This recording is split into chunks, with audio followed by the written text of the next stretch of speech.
Hello, everyone, and welcome to Chapter 25, where we'll examine the infections of the circulatory and lymphatic systems. We'll start with an overview of the systems themselves, and then we'll examine the diseases that they face. The cardiovascular system is responsible for circulating blood throughout the body and is made up of formed elements like red and white blood cells, plus the plasma. And this circulation is powered by the heart's pumping action. Its main role is delivering oxygen to tissues and removing CO2 or carbon dioxide.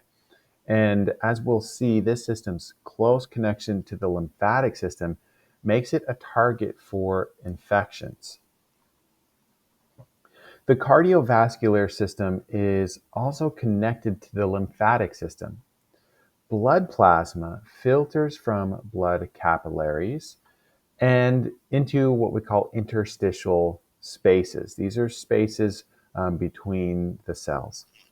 And eventually it's becoming lymph where it enters the lymphatic capillaries. This lymph can carry pathogens with it from the cardiovascular system for destruction, and which is kind of one of the main roles of the lymphatic system. And finally, lymph drains through lymph vessels towards the heart, which it re-enters into the veins. And this is important for understanding how infections spread, particularly through structures like lymph nodes, which we'll cover shortly. Lymph nodes are relatively small. They're sort of oval-shaped chambers scattered throughout the lymphatic system, and they house immune cells, the macrophages, B cells, and T cells. And here they work to destroy invading pathogens. When infected, these nodes can swell, they become tender, they form what are called buobos, and this is an important sign in several diseases we'll discuss, starting with a broad overview of those affecting these systems. We can see here that there are many different organisms that cause diseases of the cardiovascular and lymphatic systems. We're going to start with bacteria, then move on to viral diseases and protozoan and even helminthic diseases. Microorganisms can infect the blood and cause something called septicemia. Septicemia is an acute illness. It's caused by microorganisms or their toxins in the blood specifically, while sepsis is a broader inflammatory response to infection. It's marked with fever, chills, and a rapid heart rate. Severe sepsis involves organ dysfunction, and this can lead to a drop in blood pressure. Eventually, this can escalate to septic shock. This is where mortality reaches about 50% due to uncontrolled low blood pressure. Lymphangitis is where actually red streaks occur just under the skin, and this often accompanies these conditions, which is tying back to the lymphatic system's role. This slide simply shows lymphangitis, which we just discussed. And here you can see this is a visual cue. Imagine those red streaks is a strong sign of infection as it's spreading through the lymph vessels. Another common sign is endocarditis, and this is inflammation of the heart itself, specifically of the endocardium lining. It's the heart's inner lining. It typically affects those with abnormal heart valves and often stems from what we call focal infections. These are infections that originate from a specific location and then spread. So it could originate from, for example, the tonsils. This demonstrates how a localized issue can travel through the bloodstream to impact the cardiovascular system, a theme which comes up repeatedly in this chapter. Endocarditis has two forms: subacute endocarditis, This is usually caused by Streptococcus viridans, and it progresses over months and can eventually be fatal if left untreated. Acute endocarditis is often due to Staphylococcus aureus. It's more aggressive and it destroys the heart valves and causes death within days or weeks.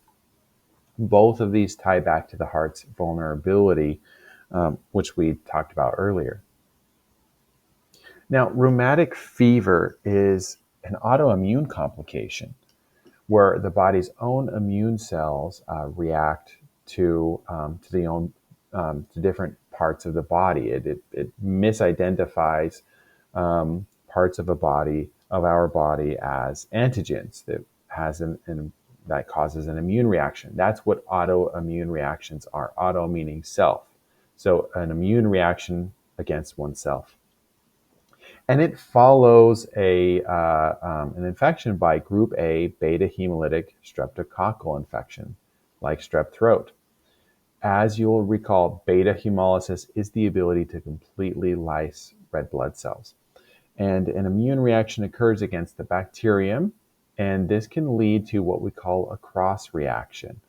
Antibodies produced against Streptococcus pyogenes cross-react with connective tissue, particularly in the skin, heart, joints, and central nervous system. So it starts with a fever and joint nodules, as you can see here. But in some 50% of the cases, the immune response damages the heart valves, and that manifests in endocarditis' impact. And this basically shows how infections can trigger broader systemic effects. Tularemia is transmitted through contact with rabbits or rodents and is caused by Francisella tularensis. It colonizes the lymph nodes and it forms buboes, which can be seen in this image on the right. It actually multiplies within macrophages. This bacterial disease highlights zoonotic transmission. Which you're going to see comes up a lot in these types of infections. Brucellosis is the world's most common zoonosis. So these are pathogens that we get from animals. This spreads via contact with hoofed mammals or unpasteurized dairy. It's caused by different species of the genus Brucella, and it brings fever, malaise, sweats, and like tularemia, it's zoonotic. So it's reinforcing how there are so many animal reservoirs that drive these circulatory infections. Anthrax is caused by Bacillus anthracis. You probably can guess why the genus is named Bacillus. Specifically, the endospores begin the infection. These endospores germinate inside of our macrophages, and they enter the bloodstream, and they release two important toxins that you should be aware of. One is called edema toxin, and this causes swelling to the individual, and another one called lethal toxin. With a strong name like that, you can imagine this is quite serious, and it leads to the killing of the macrophages. Now, anthrax presents itself in three ways depending on the portal of entry. So the first one we'll talk about is cutaneous anthrax, which is the most common, and it's going to enter through a cut or a lesion, the parenteral route, and it will form a black scab. And 90% of these are just naturally occurring cases. Now we have gastrointestinal anthrax, and this results from consuming or ingesting the endospores, and this can cause GI ulcers. This one's more serious. It can result in a mortality rate of greater than 50% if untreated. Now, respiratory anthrax is the one that has been in the news in the past quite a bit. This occurs through inhalation of the pathogen of the endospores. And when this occurs, it progresses to septic shock with, if untreated, nearly 100% mortality. So these forms illustrate the pathogen's versatility in attacking the circulatory system and different portals of entry that it can still cause disease through. Gangrene is tissue necrosis due to loss of blood supply. You can see where it gets its name from looking at the image on the right here. It often involves the bacterium Clostridium perfringens, and you can also get a version of it called gas gangrene. And this is driven by anaerobic fermentation that the organism does. So you can see how it can infect tissues, doesn't require a lot of oxygen supply there by using these other methods. And it generates CO2 and hydrogen gas, which is the reason why it's called gas gangrene. And it spreads its toxins systemically and causes a systemic illness as it infects the bloodstream.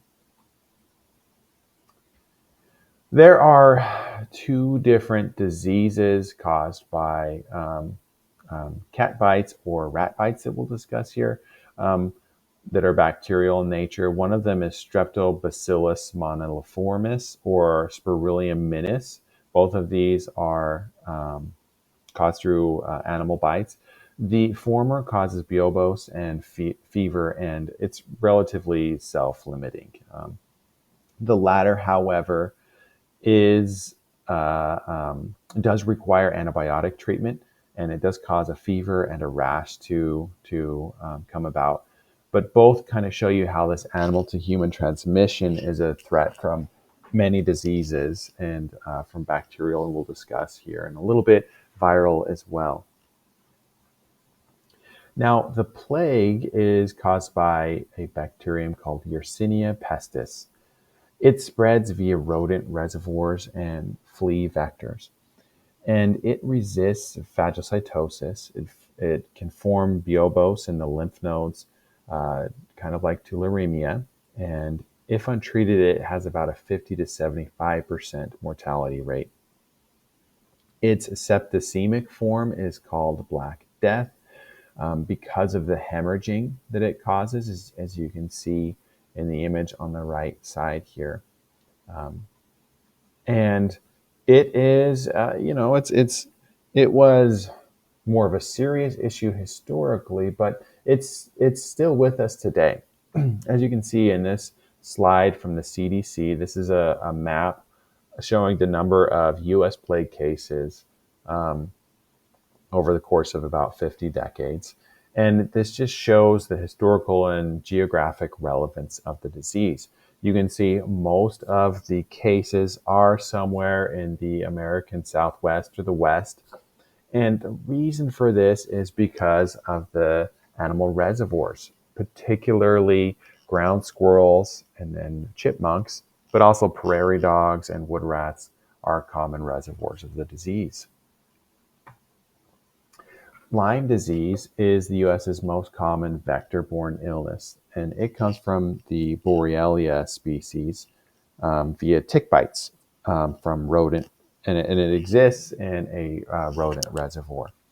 And it starts, as you can see in the image, it starts with a bullseye rash, and then it's followed by flu-like symptoms, and it can progress to heart and neurological issues if untreated.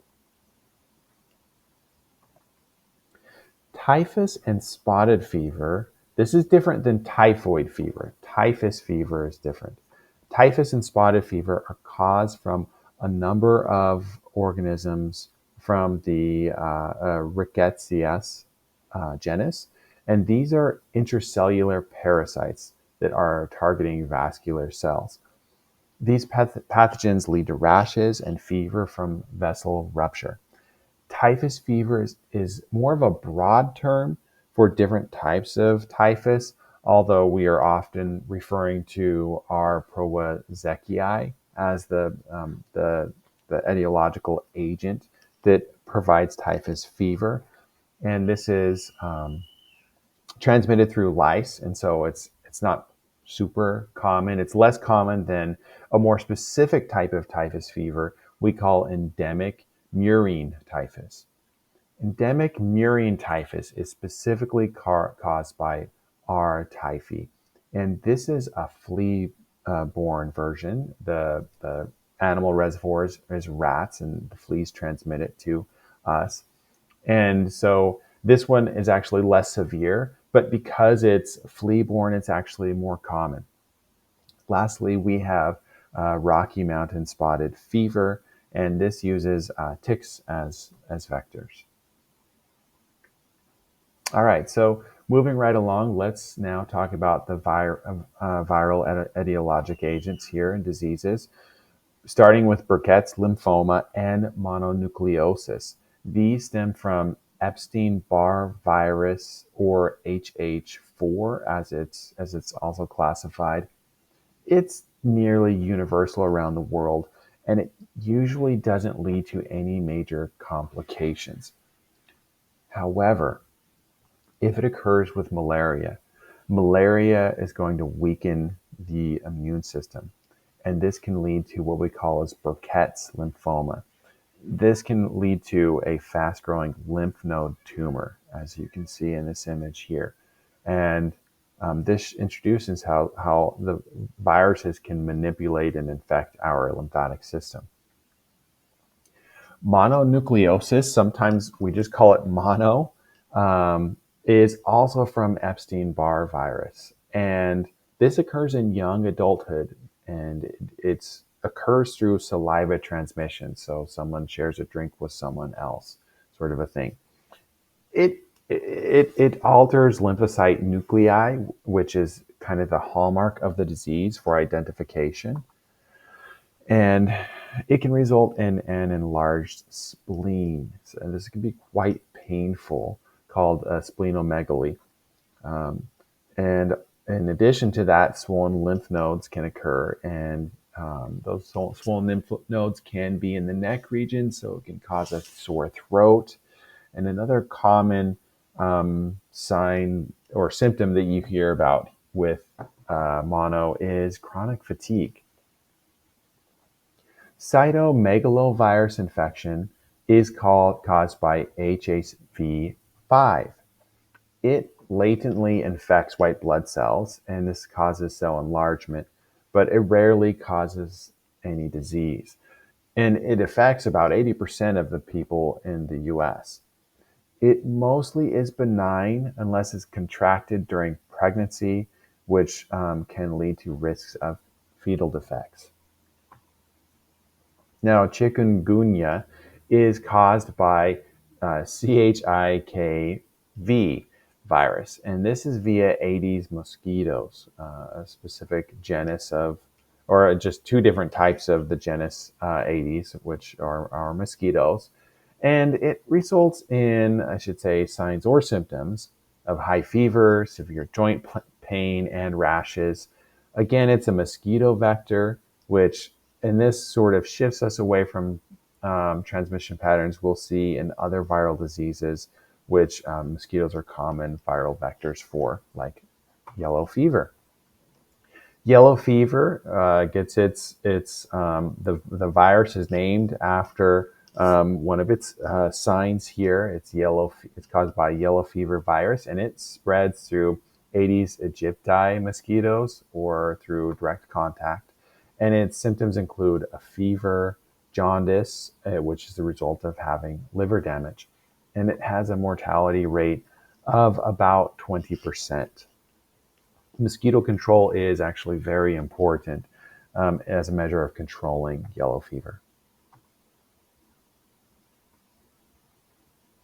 Dengue is caused by dengue virus. It also is found in the vector Aedes aegypti. It ranges from asymptomatic to fatal severe dengue. It's a leading killer of children in areas where it's endemic. As you can see in this map, it tends to be in the tropics and subtropics. It's known to cause something called antibody enhancement.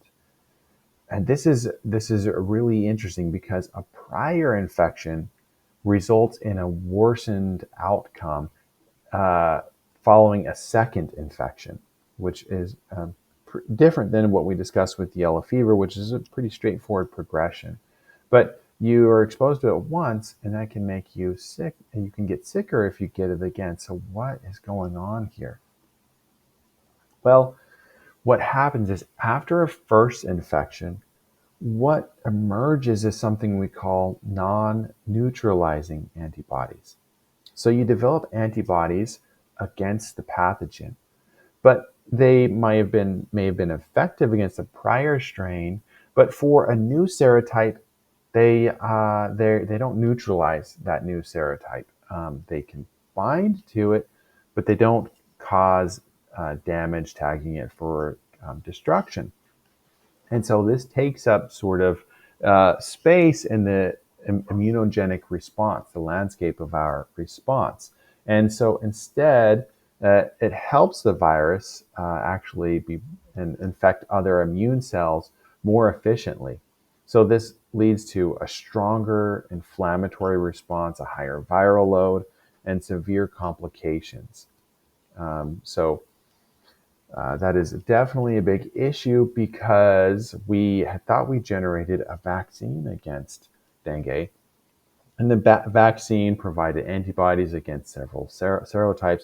However, in people who never had a natural dengue infection, this caused a lot of issues with that antibody enhancement that we discussed here.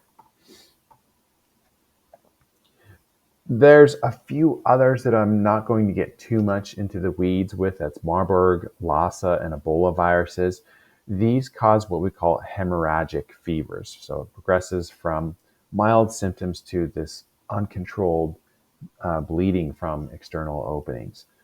Marburg and Ebola use bats and monkeys for transmission, and Lassa uses rodents as the vector. Ebola has been and these are emerging diseases, so it doesn't occur in high numbers as of yet. Ebola is particularly concerning because when it first came onto the scene and we became aware of it, that is, there was a high degree of mortality, over 90%. Now it appears as though the mortality rate has dropped a little bit, and that's a common feature that happens with diseases. This is a repeating theme that when diseases first maybe skip from one animal to another animal host, they tend to be more viral and they cause more damage. But over time, imagine like the common cold or mono, they tend to temper themselves, and scientists believe that that's an evolutionary advantage because if you infect a host and you want to make it to infect another host, you have to keep that host alive long enough for it to be transmitted. So we have as high as 90%, but it seems as though Ebola's mortality rate is actually tracking down over time, and we'll see how that trend continues.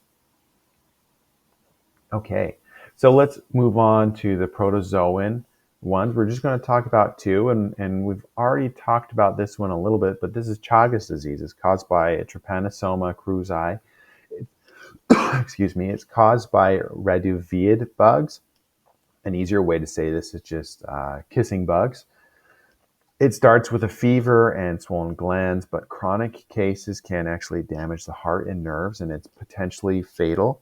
And as we previously discussed, this is one of those that we want to keep a watchful eye on here in Arizona, as we do have kissing bugs in the state. Although I'm not aware of anyone acquiring it in the state, it's definitely one of those that we need to watch, especially as a lot of these subtropical diseases are moving up into the American Southwest. Now, one that's a lot more common is toxoplasmosis from Toxoplasma gondii. It has a definitive host in cats. However, there are other intermediate hosts found in other mammals, such as us. It's usually a mild thing. Most people are asymptomatic for all intents and purposes and don't even know they have it. In fact, scientists estimate that about 10% or more of us are carriers in the US. There's no cure for it. It creates cysts, and those cysts cannot be fully cured from the body. And the issue comes about when, if someone has a newly acquired infection of toxoplasmosis during pregnancy. The reason why we're concerned about this actually is not so much for the mother, but this can actually lead to birth defects in the child. Malaria is caused by different Plasmodium species, and it travels via different Anopheles mosquitoes. And the symptoms include fever, chills, vomiting, severe headache, interspersed with asymptomatic periods. It's a pretty rough disease to come down with. I should say signs and symptoms. It was eliminated in the US by about 1949 through epidemiology and mosquito control, tracking down where the disease was and then clearing out the mosquitoes in that particular region. It was very effective. However, it still affects a lot of people, about 300 million people worldwide. About 90% of these deaths occur in Africa, where it's most prevalent, and that's due to the mosquito that transmits it. Now, Plasmodium falciparum causes malaria's severest form, which is most common in Africa. It destroys red blood cells and it clogs capillaries. And this eventually leads to anemia and organ failure. And it has about a 50% mortality rate if untreated. And actually, this one's been a tough one because we've had several challenges in developing a vaccine for it. Now, finally, we have just one helminthic pathogen to talk about, which causes schistosomiasis. And this comes from Schistosoma flukes. They are able to enter the body through the skin. They lay their eggs in the bloodstream and develop into their eggs enter the bloodstream and then they develop into adults. It affects about 250 people worldwide, so it is a big one here, and it causes bladder or intestinal inflammation. And this helminthic infection completes our discussion of the diverse number of pathogens that exploit our circulatory and lymphatic systems. And we'll just follow this up with our final chapter 26. So thank you all for being here.